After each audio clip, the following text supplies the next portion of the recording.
representing Ms. Heaven Bereket. Did I pronounce your last name right? Depending. Bereket can be like I have a PhD in butchering names, so, I'm very happy to have Heaven here with us again. She came to our very first event, and she was absolutely amazing. She left the room, everyone in the room feeling inspired and sharing lots of great tips, and everybody was keen and interested in hearing about investing. So I had to invite her here again because I think she has so much powerful and useful knowledge to share, and I feel like she'll be of great benefit to you.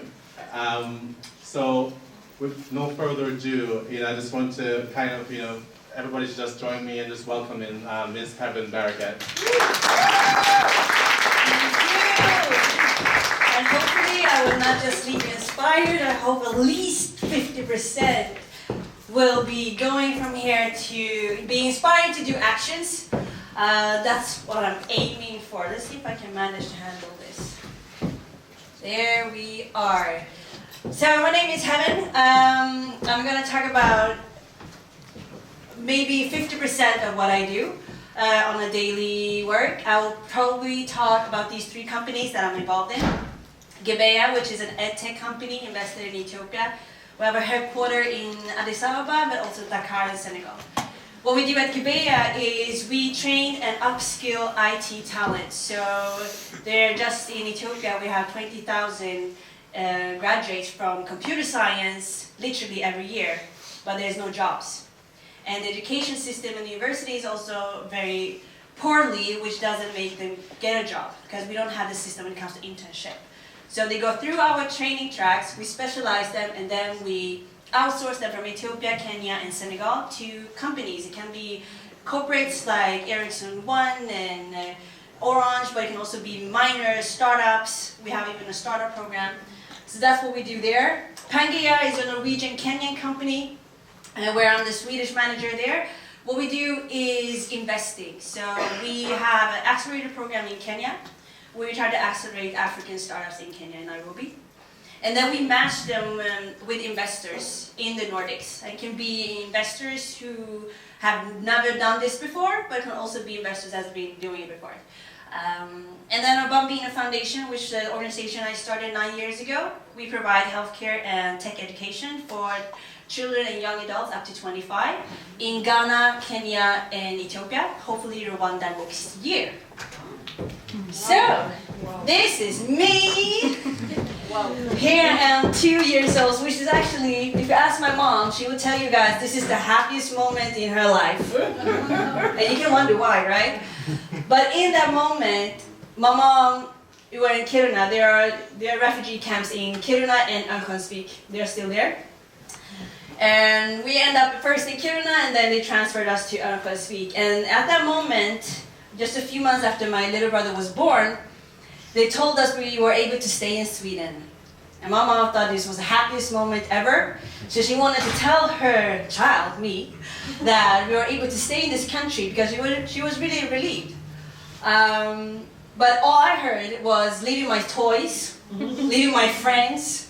So I started to cry just in the moment she started to take that picture. And I love this picture because this is life. Life is bittersweet, right? We have the amazing tops and we have the amazing lows. And I say amazing lows because in my lowest moment I have taught so much about myself, but also how to gain impact for others. So I'm born in Eritrea.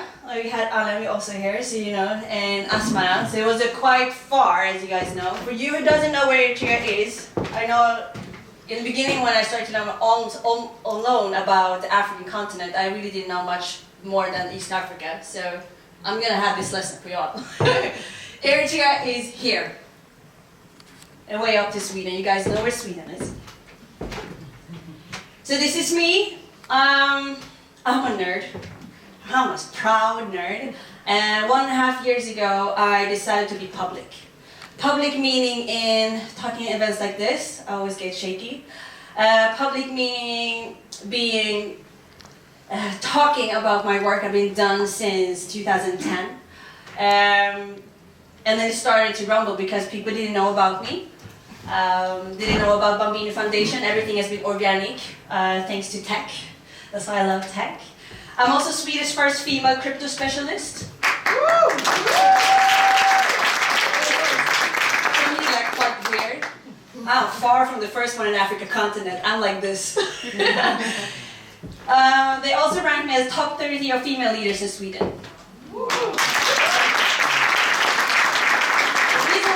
You guys this, it's not to brag. The reason I'm telling you is because I'm trying to take space. Yes. And I'm trying to encourage you all to also take space. And this is awesome.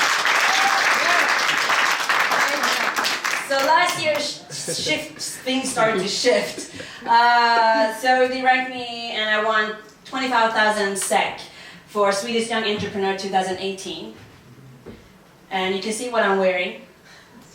Some of you might recognize it, some of you don't. This is in a very typical Eritrean dress. The reason I wore this on this night on my prize was inspired by my daughter. I have 2 children, a son and a daughter. My daughter is half Eritrean, 25% Swedish, and 25% Ivorian. And she's the proudest African out there. She loves being just her. For me, in that age, she's soon 8, wearing Zuria, which is the dress name, would never been in my mind. My parents would never force me to wear my Zuria in school. She wears it every day. That's and she's proud of it. And I'm so amazed by my children because they don't understand the issues I'm having. They don't understand the discussions we had earlier. And that forced me to also do more action and no more talk. Little Bible was sometimes not being the subjective, but just actually be doing. So some of you guys maybe heard what I said just a few moments ago when I love money. A lot. And I'll tell you why. Because we're also being conditioned to not love money. But money is resourceful. So, without further ado, I wanted to interact with you guys. I have a question. I have 2 questions for this short talk. What was your first thought when you think about money? Anyone? Power. Sorry? Power. Power? Means. Means? Freedom? Love. Sorry? Love. Opportunities. Opportunities? Capitalism? Sorry? Security? Anyone who feels anxious about money? Who loves bills, right? No, be honest. I had this internal question with myself. What is money? Because we're taught to not love money. We're taught that money is limited. We heard money is not limited. Not at all. So the reason I became Swedish first crypto specialist is I started Bambino Foundation. And in that sense, let me save this one. This is going to be interesting. So in that sense, to run an organization, you need money, right? So I wanted to do my impact. I wanted to make sure more children had access to healthcare. And I started to Ethiopia and Kenya, then farther to Ghana. And it's easy to apply for grants, sponsorships, and I got a few of them. But the work you have to do, the amount of work you have to do, instead of actually the impact, is 70% applying for grants and 30% work. And I cannot work like that. So I was working at Coconut as a phone salesperson with a lot of white dudes. And they're amazing, because you can learn a lot. First of all, how to take space. And the second of all, they talked about Bitcoin. How many ever heard of Bitcoin? Good, okay. So Bitcoin, for you guys who don't know, is a cryptocurrency, and they were mining. So a friend of mine, the team leader, asked me, Heaven, we're collecting some money and I'll buy Bitcoin for y'all. Early in my ages, I understand that behavioral science is very, very important. Because, as you said, we're still discussing a few topics that we've been discussed for the last 40 years. The reason is because of behavior. We inherit behaviors even if we don't want to.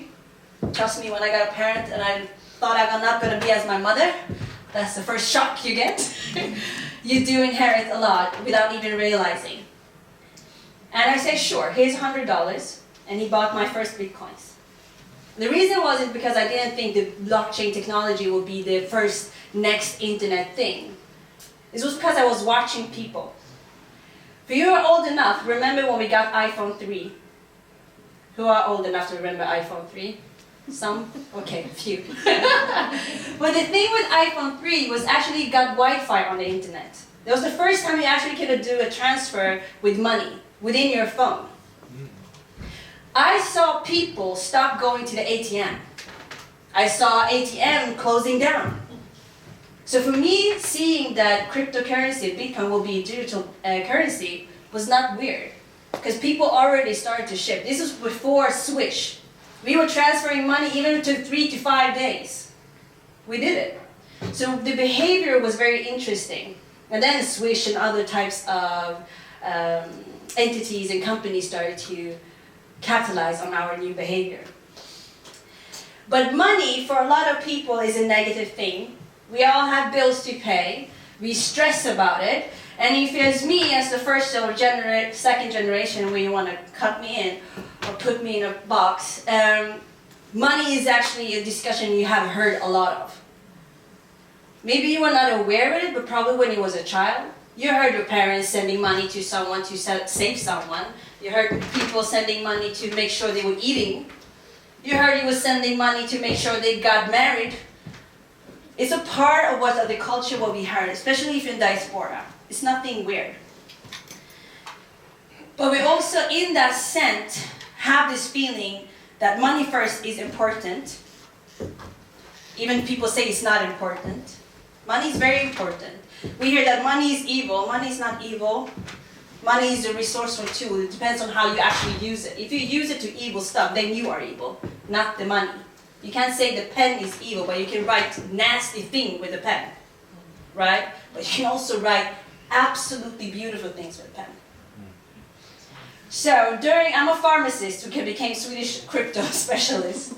And when I understand this, that I didn't know much about money, I dropped the pharmacy school and I started economics. Because I understood that the real power to make this change is depending on who has the money. Money can also be in different resources. It can be your time, it can be knowledge. Sometimes when I enter a company, I might not give them money, but I'll give them my time and knowledge. That's also money. So the shifting of what money and resources is the first step to actually make a change. And when we do have that, when we'll see change, because then you cannot deny who has the power within that. And therefore, anyone want to guess what's this number? Okay, I love data, so I will show you a lot of data. 30 million people. Who are they people? Anyone want to guess? Afrikaner? Africans? No, almost. Us diaspora. We're 30 million African diasporas living outside the continent. What we can see in the data, probably more. But what we can see in data, this is what we know. The 30 million people, African diaspora. Anyone to guess the huge amount of money? $160 billion each year? Yeah. 30 million people sends $160 billion each year to the African continent. So who has the power? Banks. Banks? Well, this is your money, so you got it out from the bank, so probably not the bank.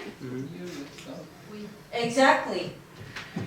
So there's a mistrust here, right? And there's also probably more, because I'm probably not the only one who had dollars in the bag, in the luggage to bring someone. Yeah, I guess that. So this is what we can see when we see on money transfers, on bank transfers. We all have been transferring money in different shapes to help the ones we love. So $160 billion each year just by 30 million people. And we have a mistrust. I wish that sometimes, if I just play with my imagination, if my parents, who sent plenty of $1,000 to make sure their siblings and children were alive, maybe gave 10% to someone else's family who was an entrepreneur. Maybe starting to build the community, the coffee shop, the bakeries, or whatever, the school. Just 10%. And then trusting someone else. This is numbers from today, so we're still doing the same thing. Maybe not that much our parents did, but this is the reality today. This means that we have the resources to actually boost our entrepreneurs ourselves. If anyone wants to disagree, you're happy to welcome. I love to discuss it. If you have any questions, please address me as well. But this is what we have today, and that's why Pangea was built. So we now will have now, where we do investor course, to actually activate the African diaspora to invest in African startups. And not only on your neighbor or your family, but can also maybe your friend's business. Because we have to shift of not being the victim, because we still have the resources, but we didn't see it in this data. Now we do. So Bambino Foundation started in 2010, and I got a reality check because all education I had about Africa and the continent and the countries was from the school, from the Swedish school. So when I found out during my pharmacy studies that there was a rotavirus killing over 500,000 children under the age of 5, when you can treat it with just sugar, water, and salt, my heart broke, because this is the easiest thing you can do. So I decided to start the Bambino. When I got down to a Black Lion hospital in Ethiopia, they were just laughing at me. Because they told me they have problem children has asthma. But because I was so educated from the Swedish school, for me asthma was folksjukdom. It's just a common disease. Everyone will survive. That's not the reality for a lot of children today. It's actually death sentence. So I decided to do something about it. But I got tired of begging for money. We do accept donations. You're happy to donate. We do accept cryptocurrency as well, even if Sweden don't like it, but that's my fight. But I started trading school because I'm a trader. So I trade forex and cryptocurrency, and I have taught over 2,000 graduates globally. I just added one from this group. Where are you from? This is my fellow trader. We are about 50 people in Sweden that has been for my courses. So I teach people how to earn money in different ways. When I talk about money with my kids, I don't give them a weekly allowance to tell them to consume it. Every month I will ask them, do you want to invest? Do you want to consume it? Do you want to save it? Or donate it? That's what you can do with money. So when I talk with my son, who's just 5 years old, for him, it's hard to grasp the money because we don't see money today. So for his currency is lollipops. So if I give him 20 SEK, he knows instantly that he can get 10 lollipops. So the perception of what money is and what money can do has to shift, especially in our community. Because we don't thrive if we don't do it together. We will easily give, we have seen a lot of memes and Instagram posts about it, we will easily give a few $1,000. It can be a piece of clothes for someone else. It can be for a concert, which is fine. But when it comes to supporting our own businesses within the community, we hesitate and ask for discounts. So I was invited here as a speaker, and the organizers here, the BOBE group, wanted to invite me for the lunch, and they said they're going to pay for it. And I said, no, let me pay. For me, paying, of course, the Bambemba, Yes. Bambemba restaurant for the food, is for me also to see the next generation thrive. And with that, we have supported 1,400 children that have access to free healthcare every month. It can be everything from sustainable medication, can be just be providing simple medication for a healthy kid. We also saw that the 25% increased school attendance. And education, as we talked about before, is actually very crucial. But what I've seen is that we have a lot of people that's educated but don't use it as well. So what's the point with education where they don't use it? So what I did now, we're actually turning 10 years old as an organization next year. We bought 6,500 square meters. That's also money. I want more to have more money, more land. I will talk about this till your ear are bleeding, because you cannot make an infrastructure change when you don't have the money in land. I was in South Africa last week, and I cried every single day. They got democracy just 25 years ago. 8% of the population in South Africa are white South African, and they own more than 2/3 of the country, 67% of the land.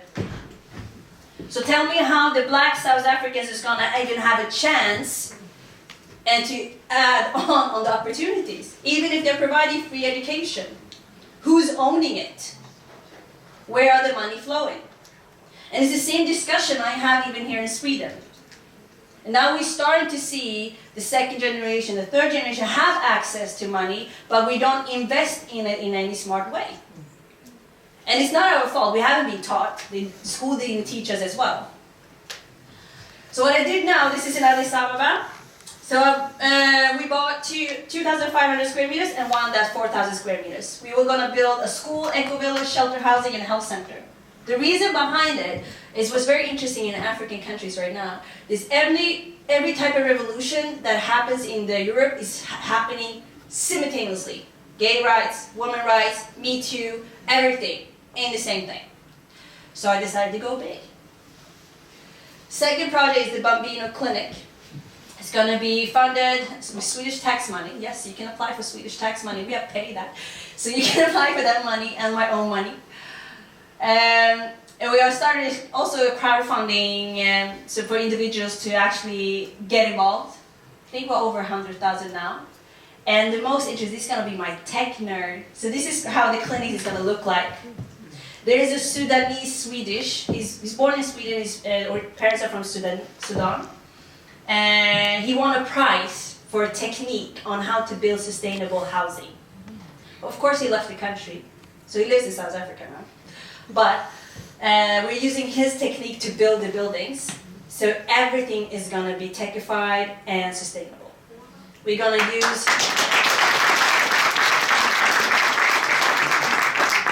You can check him out. The company's name is Asaduro. His name is Mohammed.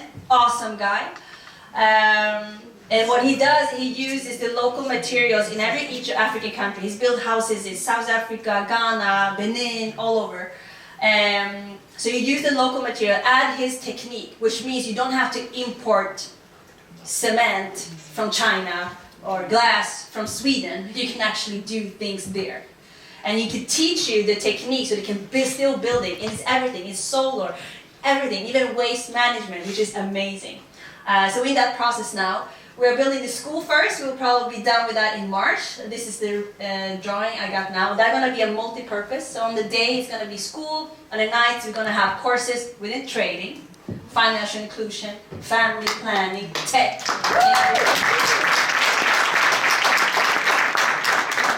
The reason why I'm telling this, because I have a team now. I'm not alone anymore. I have a team. Just in Bambino, we're 3 people. And there's not one day I don't tell them, I don't want you guys to sit in my back seat. I want you to drive and build your own car. So they are also out there and talking about it and doing exactly the same thing I need to do to make it thrive. Because one of us, we know that, one of us is like having 10. So we just keep thriving and pushing each other to build their own car and take space, and we can do amazing things.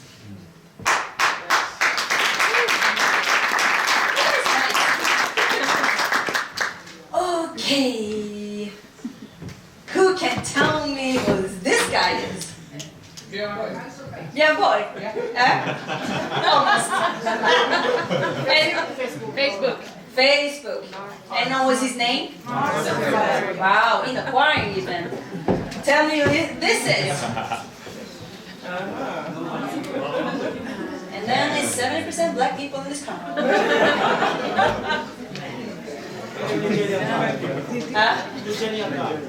This is Tawamba. He's one of the smartest guy I know. Tawamba. You can Google Golix and you will find them. There are 3 founders. Zimbabwe went really corrupt. Anyone remember the inflation? Yes. Yeah. So they had like maybe 3 bags just to buy a loaf of bread. 3 guys in that country started an exchange, and they started Zimbabwe cryptocurrency. The nation is just cryptocurrency. That actually saved people, the entire nation. And we don't know about it, but we know about Mark Zuckerberg. So where do the stories end? So I love that you mentioned the stories, because he should be on it. He saved Zimbabwe to actually from starving, from totally vanish. Thanks to these 3 guys, they had people could pay their cleaner, they could pay for childcare, they could pay for bread using cryptocurrencies. We do have a privilege being the diaspora. We have an access to bank account. So if I want to go to India and I want my credit card to work in India, I just log in and I'll just say click, right? That option is not available for millions, if not billions of people in this world. That's why I love cryptocurrency. Because even if you're a bankman in Ethiopia, your credit card would just work national and you cannot shop online. That means there are even more people that don't have access to financial system infrastructure that you guys have. And we are wasting it. We can do so much more if we just work together. So these 3 started to build this exchange, and even the Bitcoin was double the price in Zimbabwe at one time than it was in the United States. Because people are using it as a currency. So don't tell me that we don't have the resources or the capacity to do anything they did. I guess that a lot of people would not know who he was, because we have been conditioned and trained for education from Europe. So I was thinking having a lesson. So the continent is beautiful, and as I grew up in North, I was talking to the ladies there. I got surprised when I moved to the bigger cities, because as Eritreans was with Eritreans. People from Gambia was only with Gambia. People from Somalia was only with Somalians. And for me that was very weird, because in the north we're not that many, so I don't care if you're around Gambia, I will be your best friend. We didn't have the luxury to pick and choose. We will make it work. So as you know, my ex is half Ivorian, which is West Africa. And being East Africa, you guys probably know what happened. Yes. Yeah. Even you're laughing. I have the best parents now. They are the best. They needed actually almost to defend my choice of husband, and because he was West African. So we have a huge perception in Longo. I don't really care what the Swedish society think about me, but I do care about my black brothers and sisters care about. And what I've seen in the bigger cities scared the shit out of me. And that's why I'm going to keep talking about it and trying to educate as many people as possible about the differences and the beauty we have within. I don't care if I'm going to put my money at someone from Ghana but can make it better for 1,000 people rather than giving for someone else. More than half the population is under 25 years. In Ethiopia, I'm 31. In Ethiopia, I'm older than 80% of the population. That's 100 million people. I'm one of the wise people. I'm 80%. I'm older than 80% of 100 million people nation. Wow.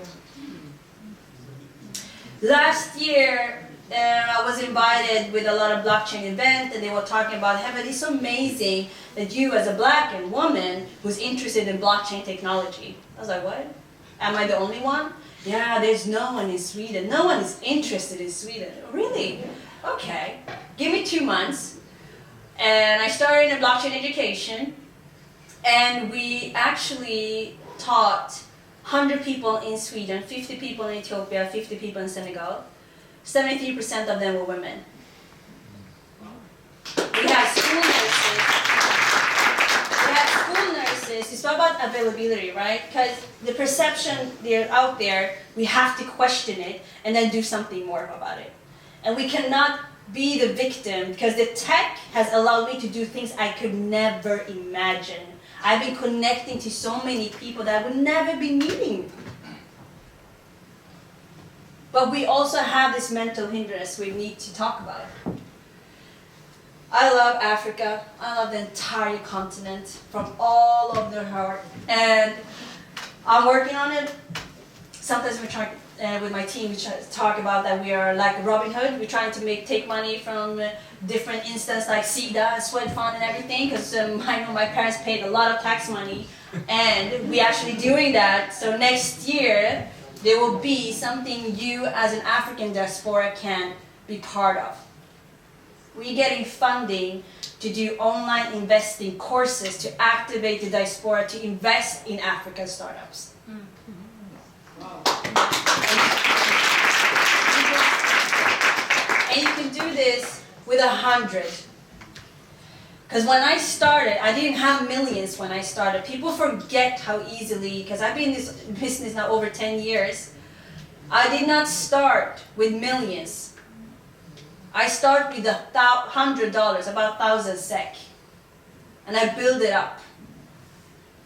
So remember, when you get resources, when you get your monthly income, what can you do with it? Of course, you have bills to pay, but you can also donate, you can also invest. My daughter is 8 years old, she invested in Coca-Cola because she's not allowed to drink Coca-Cola. So she's like, I'm going to buy Coca-Cola stocks. It's like, okay, let's do it for you. But remember, take a minute to actually ask yourself, what can I do with this money? As I talked about earlier, it's a shame, but it's the reality. But we have the responsibility to make sure the next generation will not have these questions and actually feel the freedom. I hope my children keep thriving in the way they're doing. The world's biggest cities in 80 years, Lagos in Nigeria, with 88.3 million people. We have Kinshasa in Congo, and we have Dar es Salaam in Tanzania. Right after that, even the first 6 is going to be in Africa. So my passion now is not only financial inclusion, but it's also to activate the African diaspora. If I can just get access to 10% of what we are sending in a year, there's the same power as the Chinese building the bridges and all the institutions they're doing right now. So I just want to make you engage and change because that's what they're all about. But when I was 15, I still write my diaries because that's my mental health. I wrote this, what I want to do with my life.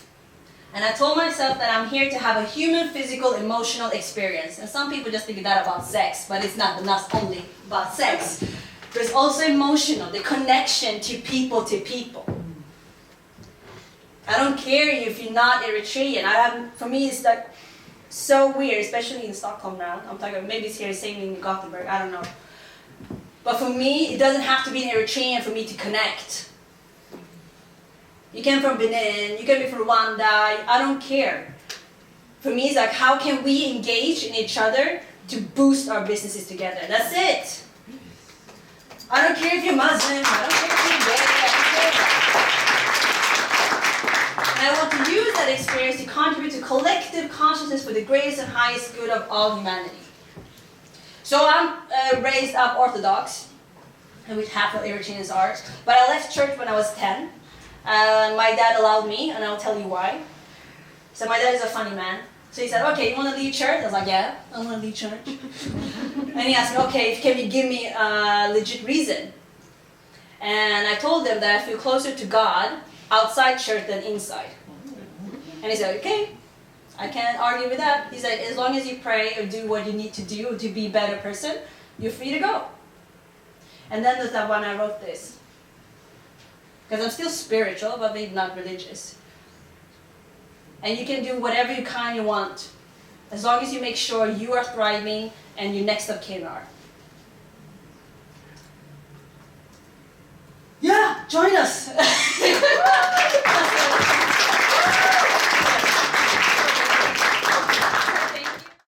Tjena Heaven! Hej! What? Trevligt att träffas. Detsamma! Vi har precis lyssnat på din underbara föreläsning. Tack. Du är alltså en entreprenör, du är mamma till 2 barn, du har själv afrikanskt ursprung. Vad vill du att människor ska ta ifrån denna dag? All ära till att bli inspirerad. Lite som jag började så vill jag ju se att fler börjar bygga sin egen bil. Jag vill inte ha några människor i mitt eget baksäte. Så att om det är någonting man ska ta med sig, det är alltså, oavsett vad som finns i hjärnan, att börja skriva ner det. Om det är så här, ja, men om man har en dröm om att man vill bygga en e-commerce, en e-handelsplattform, I don't know, vad det nu kan vara. Bara skriva ner den meningen, det här är vad jag vill. Och börja liksom göra någonting varje dag. Alltså få in mer research, kunnandet, nätverka med personer som kanske redan har gjort det. Bara liksom göra någonting varje dag för att komma närmare drömmen. Och inte så här bli rädd av att, men gud, hur ska jag göra det? Och så det kostar så mycket pengar och så fastnar man i tankarna istället för att faktiskt göra det. Varför var det viktigt för dig, du pratade mycket om din tradingskola också. Varför var det viktigt för dig att starta en tradingskola när du väl hade tjänat dina egna pengar? Varför var det viktigt för dig att hjälpa andra? Ja, återigen för att jag vill ha fler som har sina egna bilar. Som kan, för att ju fler vi har som kan ha ett förarsäte och ha sin liksom egen bil som jag har som metafor, desto mer impact och skillnad kan vi faktiskt göra för människor. Många har ju rädsla när det kommer till ägandet, många har rädsla till när det kommer till pengar och fonder och aktier, allting när det kommer till finans. Ju fler jag har människor som är involverade i det, desto fler kommer vi kunna göra en skillnad för andra. Annars kommer det alltid vara som en codependent situation. Det är att vi vill skapa det här för någon annan och så måste man liksom söka sig pengar och göra. Det blir ett annat sätt om vi liksom andra kan bidra på ett annat sätt. Och många snackade, jag hörde i publiken också, att många var väldigt fascinerade kring din resa från Sverige till Afrika och integrera dem. Varför känner du att det var viktigt och hur ska människor även integrera Afrika i deras arbete? För mig så känner jag att nu när vi har kommit till nästa generation så har vi extremt mycket kunskap i den afrikanska diasporan. Vi skickar fortfarande väldigt mycket pengar, alltså väldigt fysiska pengar till kontinenten. Som vi vet också minst mer än hälften bara försvinner. Who knows where. 160 miljarder dollar var det va? Högst 60 miljarder dollar per år skickar vi och hälften vet du försvinner och det bara försvann.